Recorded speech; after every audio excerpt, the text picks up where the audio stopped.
everyone. Come on in. I'm going to ask you to go ahead and get started. Let's see here. Give me 1 minute.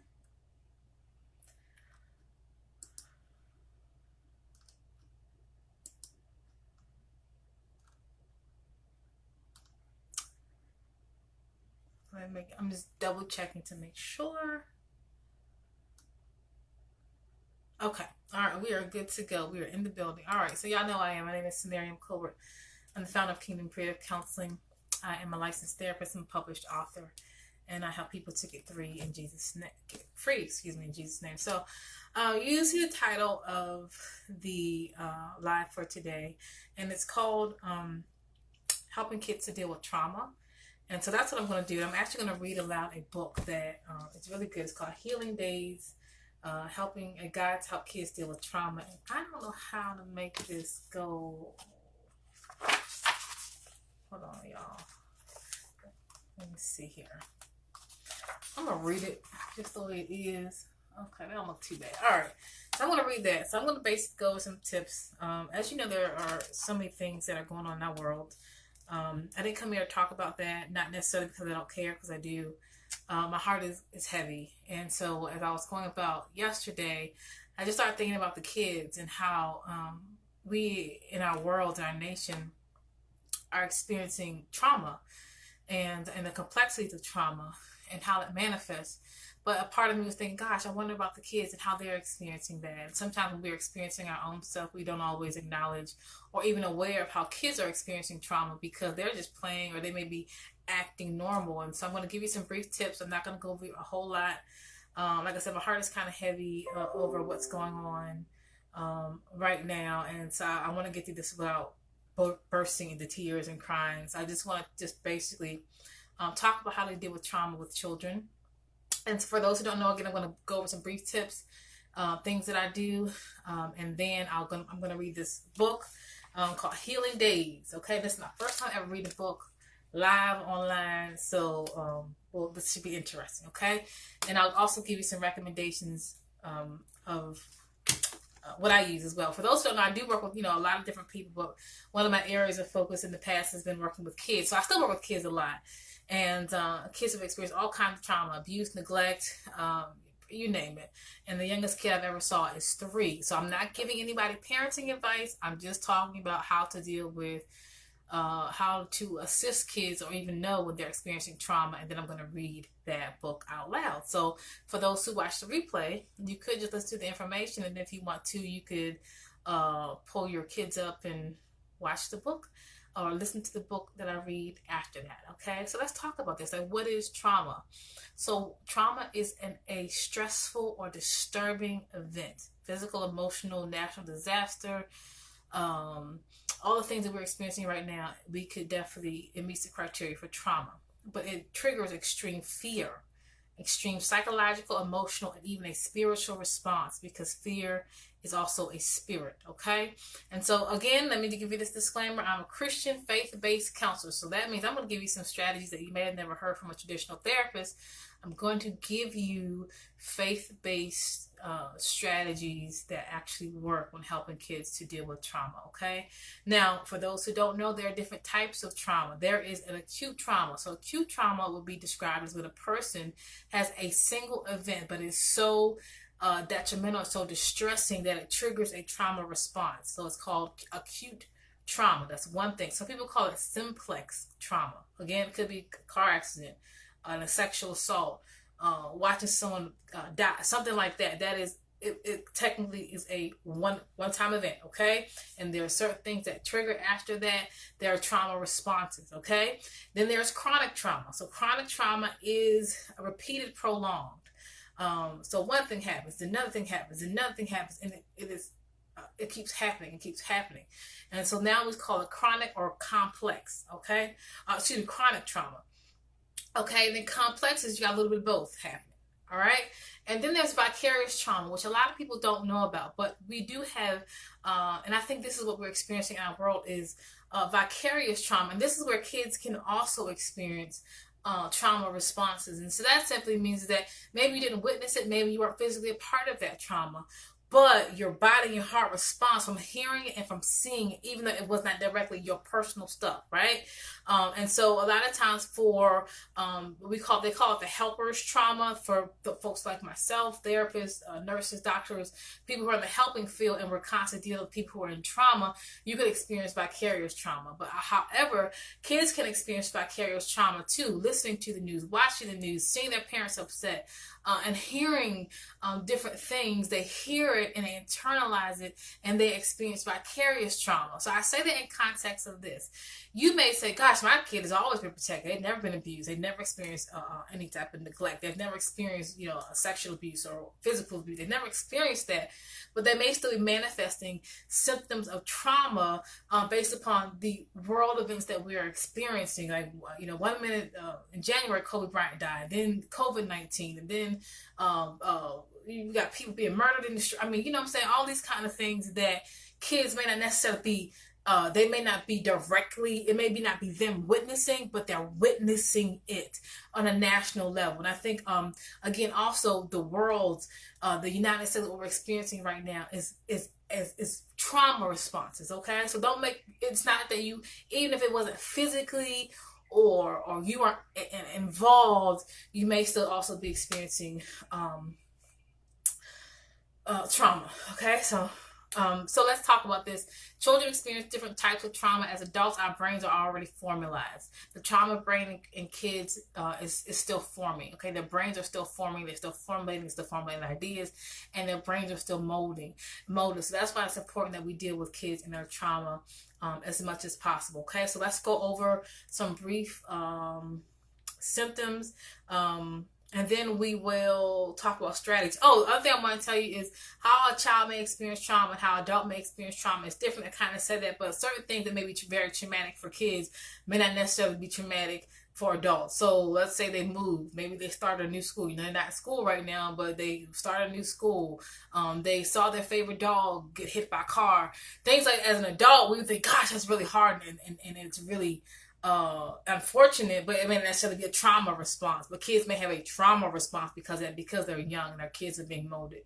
Okay, current world events, watching the news. Some people are not traumatized by that, but a child, again, may be very traumatized by that because they're kids, and how they do things and how they formulate ideas about the world and how they internalize information is going to be very different from a full-grown adult that has been fully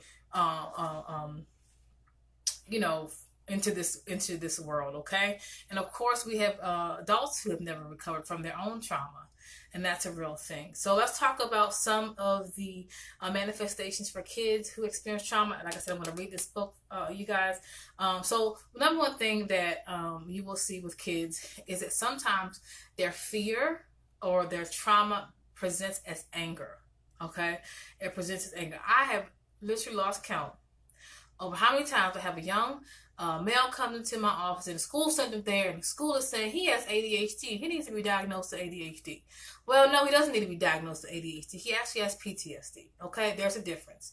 But on onset, it looks the same. So I'm not to knock the school system or anything like that. I know the kids are not in school right now, but please don't put labels on these kids of ADHD or something like that because they have anger or aggression. There could be something else going on. So we recommend, again, don't put the label on them. Send them to the professional who is trained to deal with that, because it does happen that kids are having a traumatic response to things, and it manifests as ADHD, not being focused, not being able to concentrate, all over the place, hyperactive, and it's really PTSD, okay?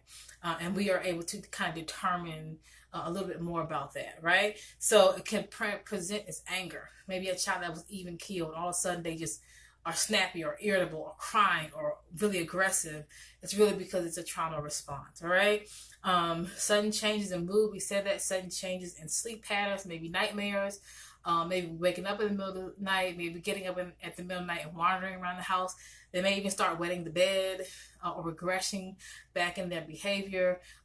Again, these are also signs of a traumatic response. Okay, sometimes kids will be very clingy. Okay, you had a child that they were all of a sudden they're afraid for their mom and dad to leave the home. You're gonna have to just really be aware of that. Some people call it separation anxiety. It's become very clingy. They want to be next to mama. Now there's some things again or dad that are just gonna be normal kid behavior, but all if it just comes out of nowhere, they don't want to see you go. They get really upset when you leave the clothes. I go outside the house. Again, that is a fear response. Difficulty concentrating, we said behavioral changes, easily distracted, somatic symptoms. So that means you may have a child that just starts saying, I have a stomach ache, or I have a headache, or and they just start having these aches, and no one knows where they're coming from. Again, when a person experiences extreme trauma or anxiety that manifests, their stomach really does hurt.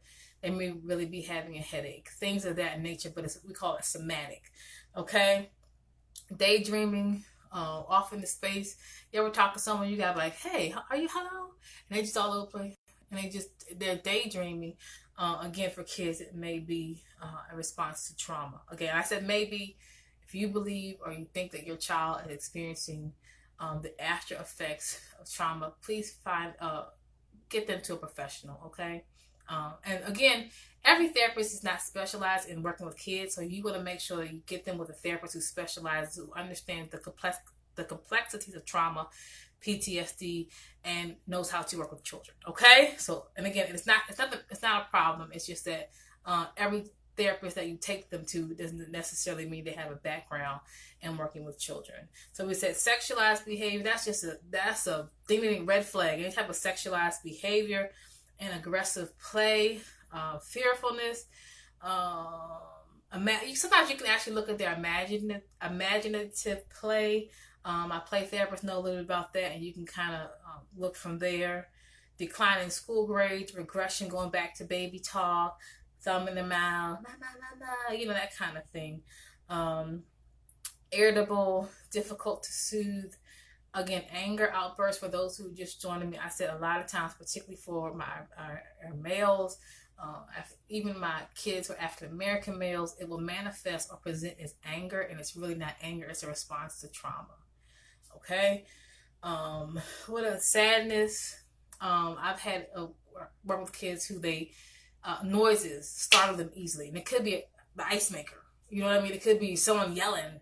It could be the door slams. They're like, so hypervigilance, easily startled. I've had this for a few kids, like when they, something about the toilet, believe it or not, the toilet flushes and they are extremely scared, particularly your 3 and your 4-year-olds and it's like, and they don't want to use the bathroom and they're holding themselves because they're afraid of it, stuff like that. Like you wouldn't think that would be a trauma response, but actually it is, okay? And so there are more. I went over that fairly quickly because those who don't know, I'm going to give you some strategies and techniques, and I'm going to read a kid's book, live online, okay? So now again, let's talk about some faith-based strategies. There's a lot of information out there about kids and trauma and some of the things that you can do. There's not a lot of information about Christian-based strategies, and so I'm going to just tell you a few things that I do when I'm working with my kiddos, okay? All right, so first thing is the obvious, and I do mean obvious, but I want you to do it. Pray for them and then pray over them. Okay, praying for someone and praying over them are not the same thing. It's still prayer, but you can pray for someone anywhere. Okay, but when you're praying over them, it's a little bit different because with kids, it almost you want to make sure they are active participant in that. It's also a very soothing thing for them. It's almost like their imaginative play comes out, and they know that mommy and daddy had put this supernatural shield around me because they prayed over me. So make sure when you're praying over your kids, you have them there and participating. Don't just pray for them, pray over them. And again, it's a comforting thing for them to begin to hear that and to sense that and feel that safety when you're praying over them. And so praying over them, they are there in the room, okay? They're with you. Maybe you're holding hands. Maybe you're putting their hands on your head. Maybe you're declaring over their life, you're safe, you're free. I declare that nothing is going to come against you. I rebuke the spirit of fear. But when you go outside of this house, you're going to be safe. And you begin to declare the word of God over them. Again, so y'all remember that. It's a difference between praying over someone and praying for them. You want to do both. But also is an additional comfort to them, particularly a very fearful child. Make sure you pray over them, with them there next to you at a special time, okay? Okay, give them space to talk about it, then don't force it. Now, this is, as a therapist, sometimes kids don't talk about their feelings. Sometimes they cannot acknowledge it. Particularly, like the youngest kid I've ever saw was a 3-year-old. So sometimes when you have kids that young, they're not going to say, I feel afraid, because most times they're not. Particularly when it comes to an adult, because oftentimes what kids do is they feel like, for some reason, when they're in an adult, it's almost like it's almost like they feel like they gotta say the right thing. Like, you know what I mean? Like, how are you feeling? I feel happy. They feel like it's not like they don't understand. Sometimes I'm asking you really how you feel. They think that this is an adult and I'm supposed to tell them what they want me to hear. So give them space to talk, but also understand that you can still help them to walk through the healing process, even if they don't say, well, when I had that thunderstorm and I got really afraid and lights turned out, that was really traumatic for me. Like, they're not going to say that. Now, adults, depending upon the adult, they get in the therapist's office and they just, oh, I had a really bad day. I was really afraid. I had a panic attack. They just start talking like that. Kids don't do that as much. And it takes a little bit of time for them to see that this adult is a safe person and they want me to know, they want to really know how I feel. Sometimes kids also feel like they have to protect their parents. So mom and dad is upset. They're not going to say, oh, I'm upset. They feel like they have to almost like cover or hide their feelings because they don't want to add to that, believe it or not. So kids are their brains and how they operate are very complex but beautiful at the same time. They're very wise, very beautiful. But how they receive and give information is different. And it's not a test. So they're used to adult, teacher, mom, a test. Like, I'm supposed to check the right box. And with kids, you can't check the right box when it comes to your feelings. And getting them to say, you can feel afraid, you can feel angry, you can feel angry. You can do that. You can feel, sometimes you can feel all these things. You can feel happy because you're getting ice cream today, and then angry because something else happened, someone disappointed you, and then feel afraid because you got to go outside your house and you don't know what's going to happen. And that's okay too. So, but it's okay to that. Of course, take them to the therapist. Now, let me give you 3 main techniques, and I'm going to read this book. I'm sorry, y'all, I'm going real fast, but I'm trying to get through this without crying, okay? I'm just being honest. I just feel some kind of way. Anyway, so first thing, this is a faith-based technique and a strategy. I call it IFI. Introduce the trauma, talk about the feeling, introduce the power of God. So I introduce, F feeling, and introduce again, which is introduce. Now, so what you want to do, and again, this is my faith-based strategy, is that you want to get a Bible, right? But not a regular Bible. You have to get a children's Bible and get a certain kind of children's Bible. Maybe the Children's Illustrated Bible, okay? One that has only pictures. Now, again, it's going to be dictated based upon their age, okay? If you got a 3-year-old, 4-year-old versus 11-year-old, you know what I'm saying? That's different. But I love the Children's Illustrated Bible, okay? And so what you want to do is find a Bible story and find the trauma or the fearful event within that Bible story.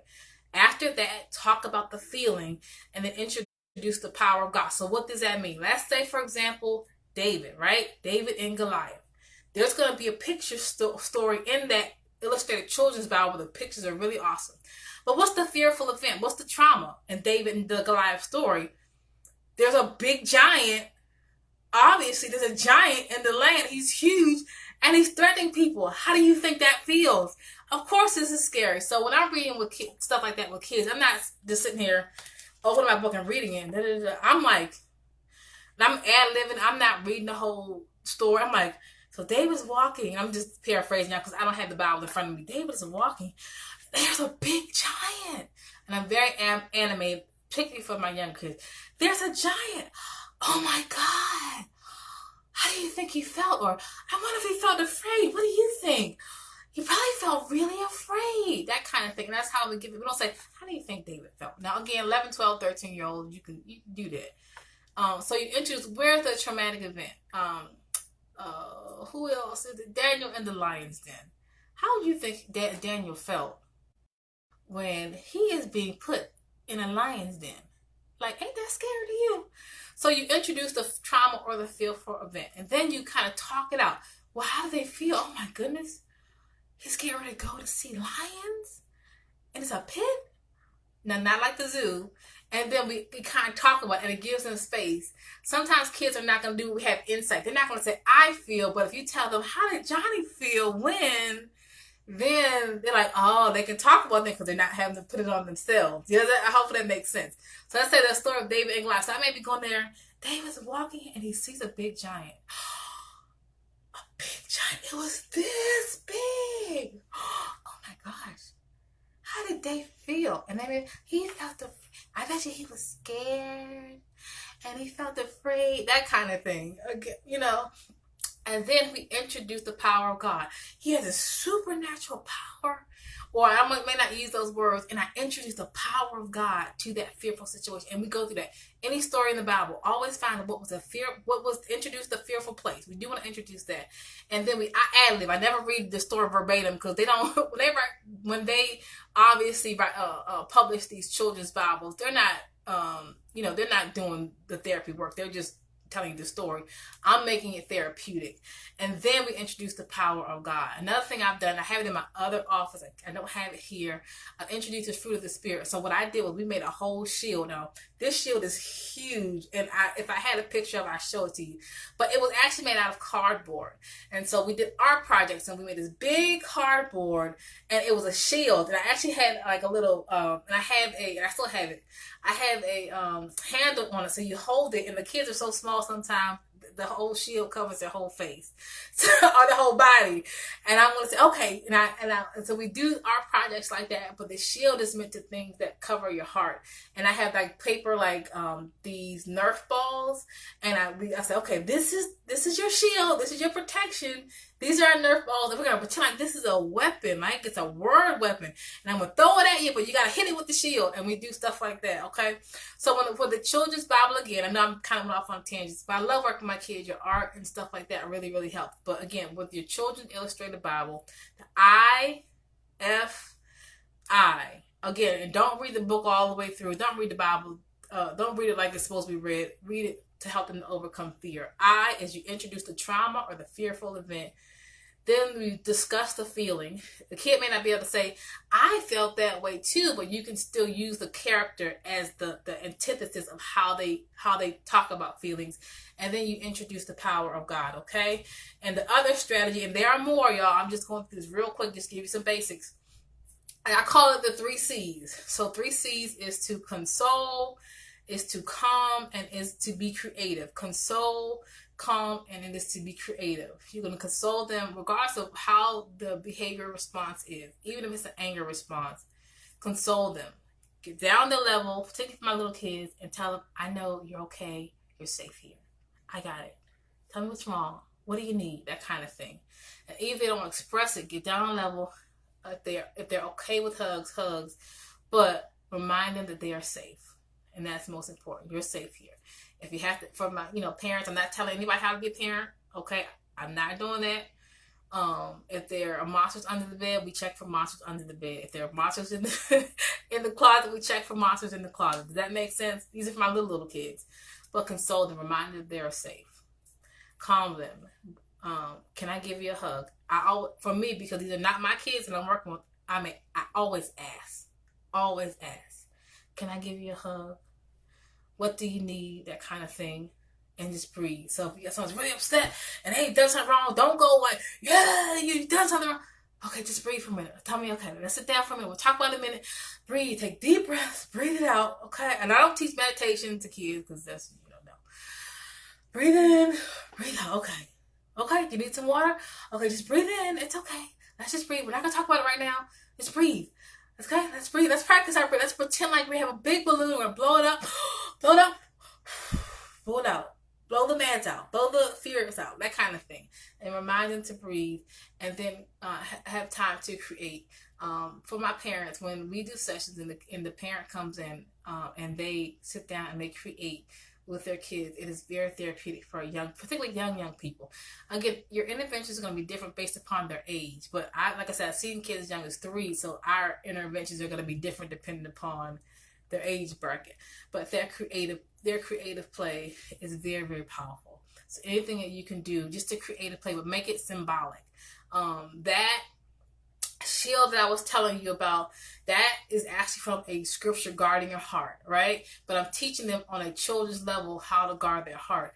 We have done like fruit trees, and we did like a fear fruit tree. We colored the fear fruit tree. We put like, what does it mean? Well, how do people respond when they're afraid? They may not always say, this is how I respond when I'm afraid, but they can always point out like emotions with people that happen when people are afraid. So we did like the fear tree and planting a fear. So there's all like the fruits of the spirit. There's always a way to be creative and to give them biblical concepts to deal with fear from a biblical perspective, right? So those are just some basic things. There's a little bit more, but we'll go there with that. We'll keep it there with that for now, okay?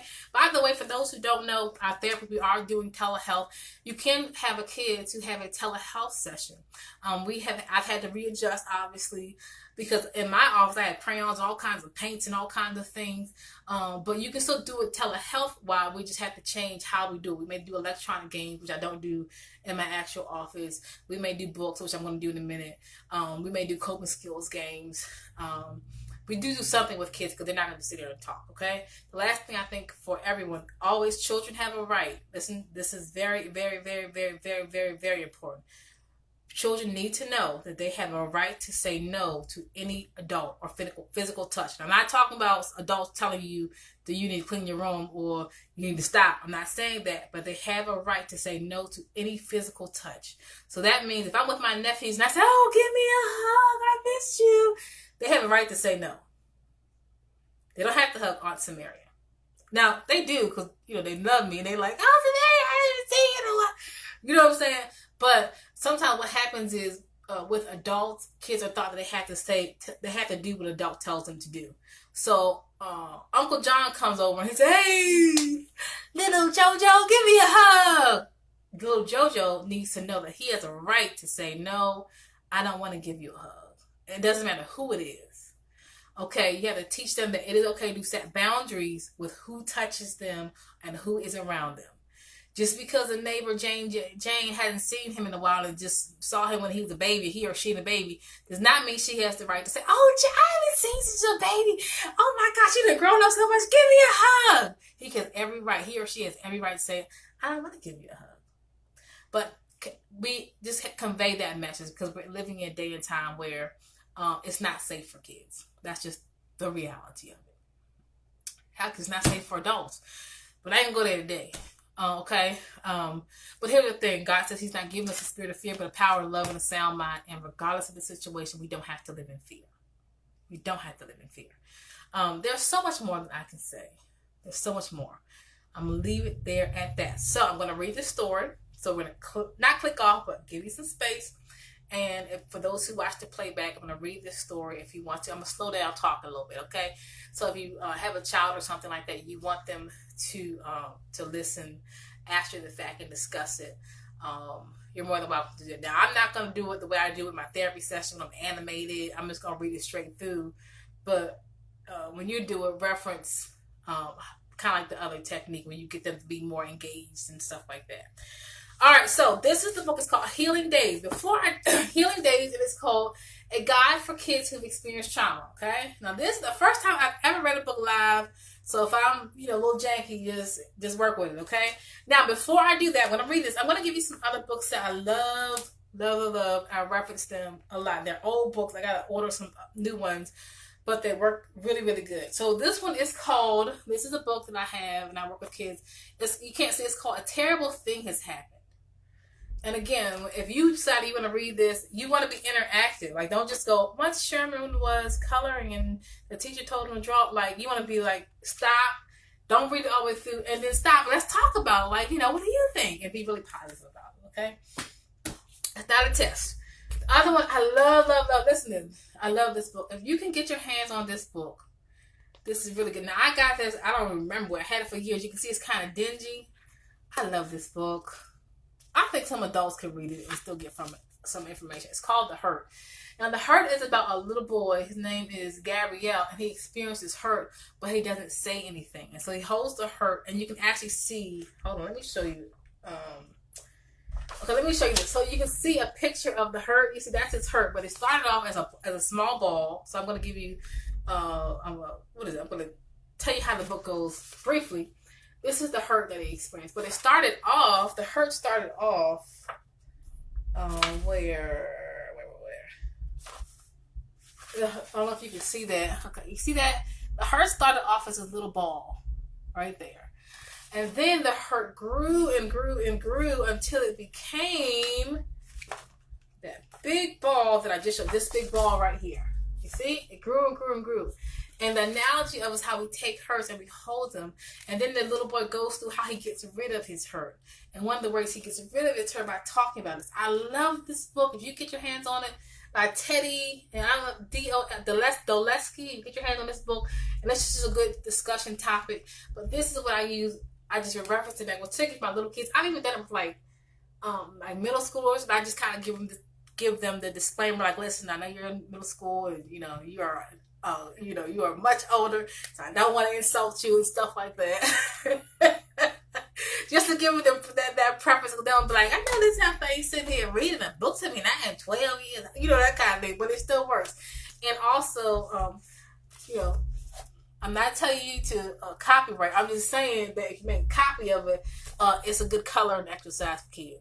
That's all I'm saying. I ain't telling you to, copyright them. All right, okay? You heard that from me. Love this book, okay? This is another book that I have used for kids.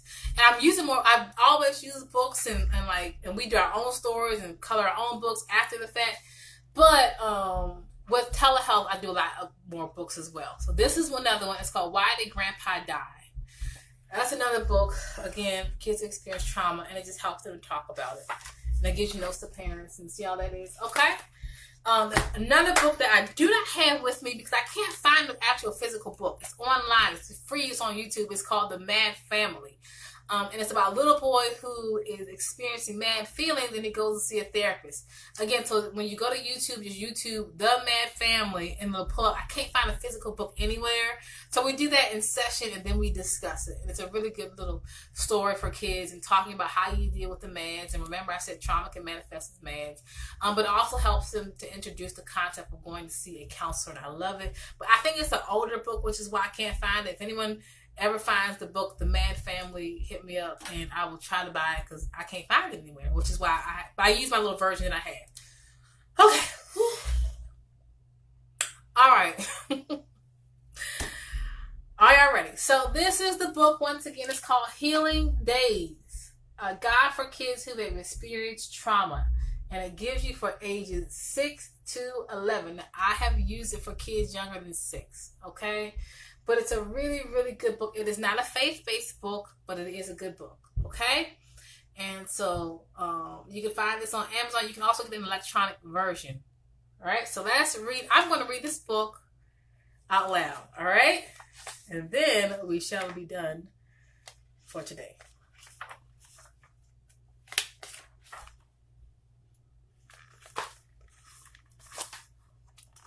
Okay, see that?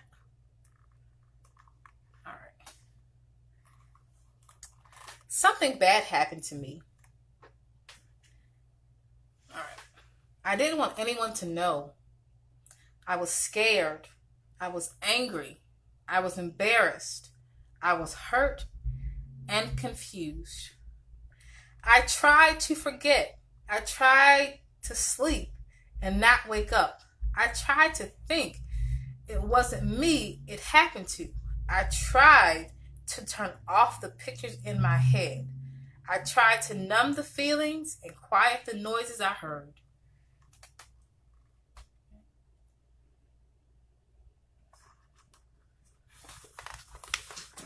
Okay, let's see. I even tried to stop the hurt by hurting myself and hurting others. Everything reminded me.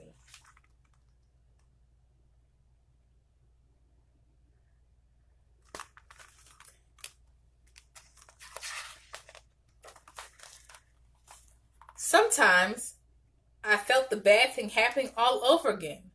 Sometimes I got very nervous and jumpy. Sometimes I didn't even want to go out to play, to places, or do things that reminded me of the bad things.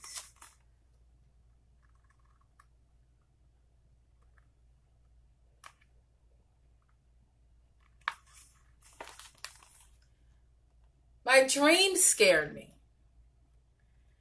The dark scared me, and I had trouble sleeping, and my tummy hurt. I wanted to hold on to Auntie tight and never let go. I cried a lot and did other things I hadn't done since I was a baby.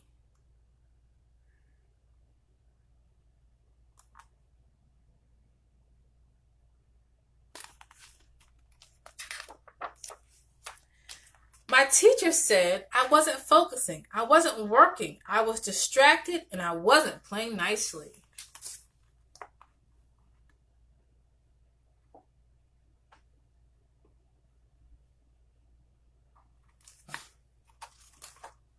I was getting into trouble, but I didn't care about school or anything else.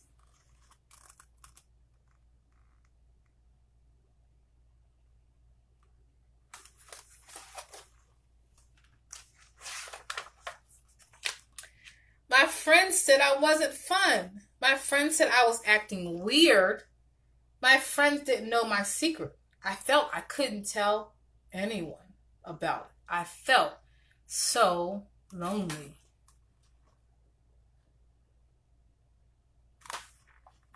I thought I was bad. I thought everyone was looking at me and thinking, bad kid. I thought no one liked me anymore. I didn't know what to do.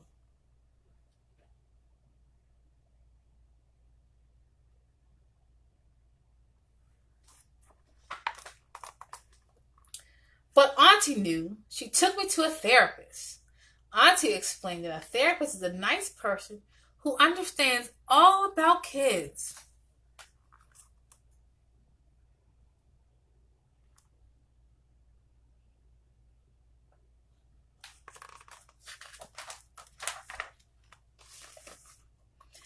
I drew pictures for my therapist. I played with her toys. I talked and even answered some hard questions.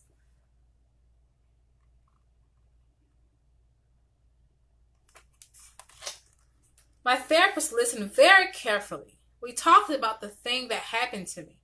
She said it happened to other kids. She said they're good kids, like me. It wasn't their fault, but they felt the same things I felt, and they were hurt too.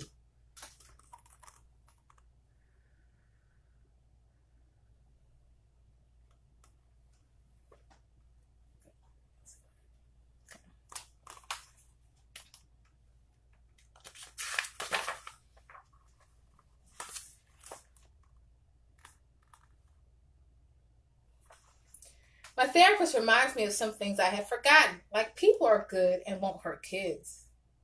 Like most people are good and won't hurt kids. I like I'm a brave kid. Sometimes secrets need to be told.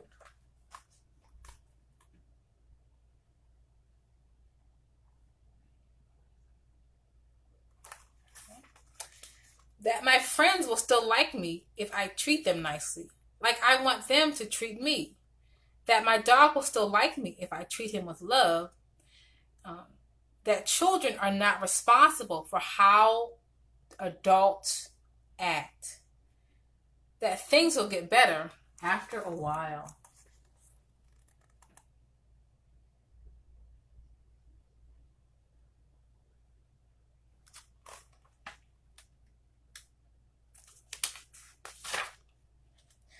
My therapist taught me that when people and animals are hurt, scared, or stressed out, their bodies react. They prepare for danger, and that's a good thing. Some of the time, here's what animals do when they're scared: they fight, run away, or take flight, or stay very still and freeze.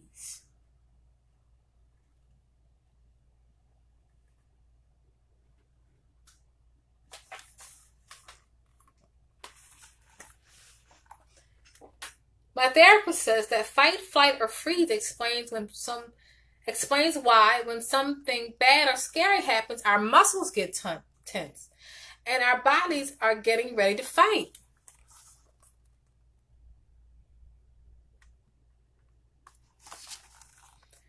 Or our hearts race and our breath speeds up as if we were going to run away.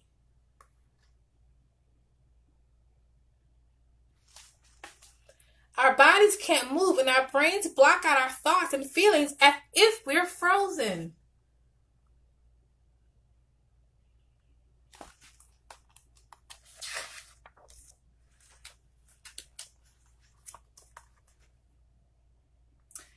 My therapist told me that after a bad thing happens, it's natural for our bodies and our minds to keep acting like the danger is still there, even when it's not. But that's not always helpful. You get tired trying to watch out for danger and not have energy for things like fun or to learn. Like when I was too tired to play with my friends and just wanted to sleep.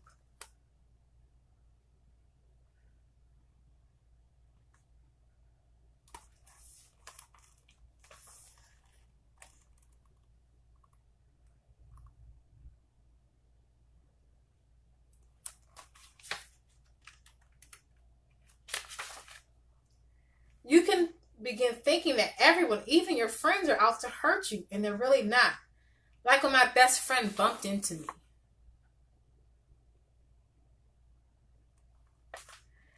And I pushed him back.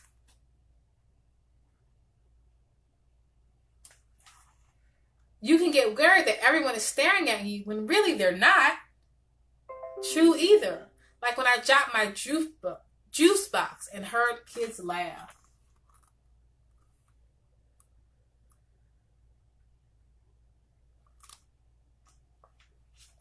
I felt so ashamed, I ran into the bathroom and cried.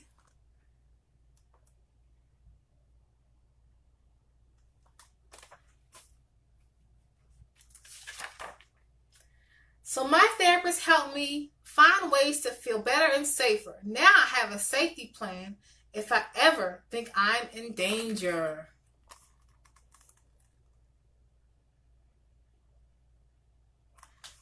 This is my safety plan. Is talk to these people I can trust. Auntie or Granny. Call this number, and Auntie's number is 555-000 or 555-0100.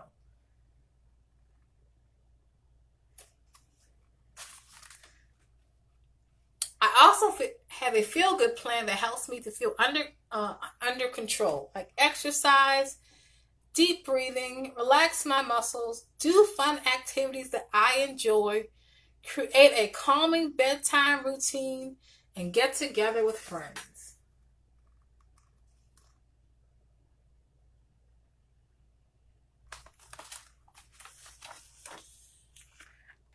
I exercise by riding my bike, playing sports, taking a walk, walking a dog. I try to do this every day.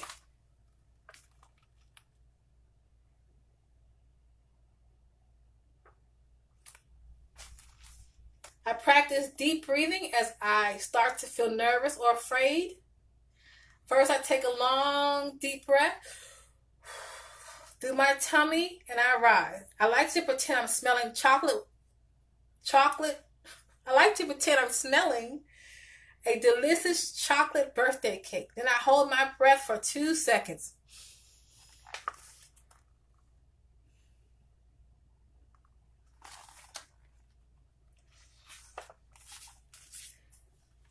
I relax my muscles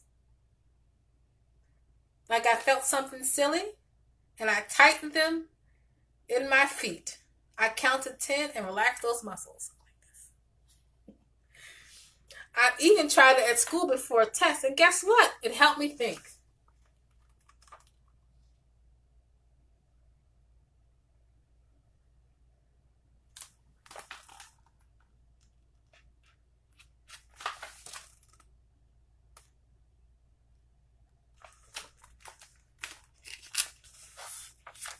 I made a list of things to do every night before bed. Instead of watching TV or a movie, which would be scary, I gather my favorite stuffed animals into bed and we read a story. I get a good night hug. I get tucked in at night, have my nightlight on. I get wish sweet dreams, and it helps me sleep.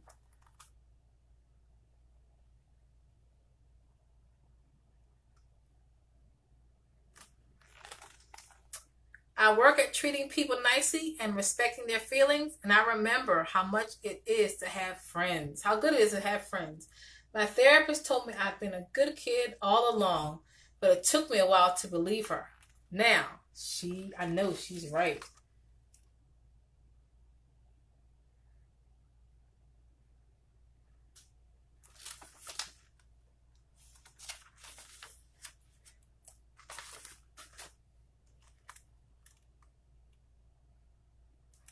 She told me it sometimes takes a while, but I can be a happy kid again, a happy, good kid. I'm beginning to think she's right about that too.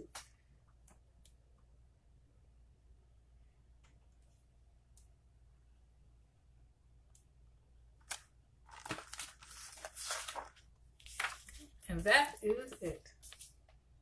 Healing Days. Make sure you pick it up. It's a really, really good book. Now, again, of course, y'all, I'm a faith-based therapist, so I added my stuff. And like I was telling those, I don't read a book all the way through like I just did. I'll stop. We'll talk about it. We may be animated. We may not even finish the book. We may get to a certain part and do our own story. There was a section where they teach yoga. I do not teach kids yoga. I don't practice yoga. I don't do yoga, so I'm not going to teach you to someone else. Okay? But I want you to see how in this book what happened is all of the symptoms I just talked about for PTSD, those symptoms, they talked about it in this book. Okay? And the last thing I did was we did a coping skill. I recently did this with one of my kids, and it worked out really, really well. We did a coping skills box. And so I went to the Dollar Tree, again, your creative play, went to the Dollar Tree, got those little boxes, and they're like little drawers. And you can get any type of box. And we got paint. It was real messy, but it was fun. And we did paints, and we painted the box. And the whole time we're talking about feelings, and we're talking about emotions. And then we talked about all the things that the person could do, like a coping skills box. We took pieces of paper. After the box was dry, so I'll get a quick drying paint. Okay, we're not going to be doing this, not a 2-3 day project. We're going to do it today. And we did painting, and we after it was quick drying, we took our coping skills, cut them up in little pieces. I cut them up, and they just put it in the box. And the plan was every time they felt an emotion, when they felt like they had to use it, they're going to pull it out and pull out a thing, and we're going to use one of those coping skills on it to deal with things. So that's just another thing. So your imaginative play. All right. So like I said, there's so much more that I could go over. But I think we're going to be done for today. Remember that we're experiencing trauma in our world, and this is just a reaction a lot of times to not even just a trauma, but complex trauma, repeated trauma over time. And the reason why I wanted to do this, I felt led to do this, because I don't want to forget our kids, because they're experiencing trauma as well. One day they were told they're going to go to school, and the next minute they're not in school anymore. They have to feel the same fears and uncertainties that we are experiencing and feeling. And sometimes kids experience trauma, just a change in routine that is so significant to them, they're afraid. And so as long as we can address that, like I said, God has not given us a spirit of fear, a power, and love, and a sound mind. And through the blood of Jesus, we can overcome it. But we're not going to overcome it by ignoring it. And the last thing I'll say is sometimes you have a child that is responding to trauma, and they appear to be normal. So they appear to be normal, and they're hanging and laughing with their friends or their cousins, and they appear to be normal, and it's not affecting them. But it is. And you don't even always see that something is going on until maybe at night when they're trying to sleep, or maybe they're getting into trouble a little bit more. But on onset, they appear to be quote unquote normal, and they're still experiencing the after effects of trauma. So the more help you can get them, the better. And again, feel free to contact a licensed therapist. Oh, one more thing, because we need to deal with this. Period. Okay? When it comes to trauma or anything that is emotional health and mental health related, if you want your child to get help from a professional, that professional must be a licensed professional therapist. Some people call it licensed professional counselor, licensed clinical social worker, psych D, licensed psychologist, something with a licensure in a clinical arena, because trauma is a clinical response as much as it's emotional and mental. So we can't take and deal with trauma with a licensed coach. That's not what we're going to do. A mental health coach. That's the devil is a lie. If you want your child to get help or you to get help, you need to go to a licensed clinical and then whatever comes behind that. Okay? Licensed clinical. Okay? Not a trauma coach. If there is such a thing. All right. So let's keep praying, y'all. It's a lot going on. So www.samariacobra.com, www.samariacobra.com. That's my website. www.kingdomcreativecounseling.com. That is a business. And I'll talk later. I'm going to be off. I am going to be off of all social media other than my business pages because I just need to do that. And I will see y'all soon.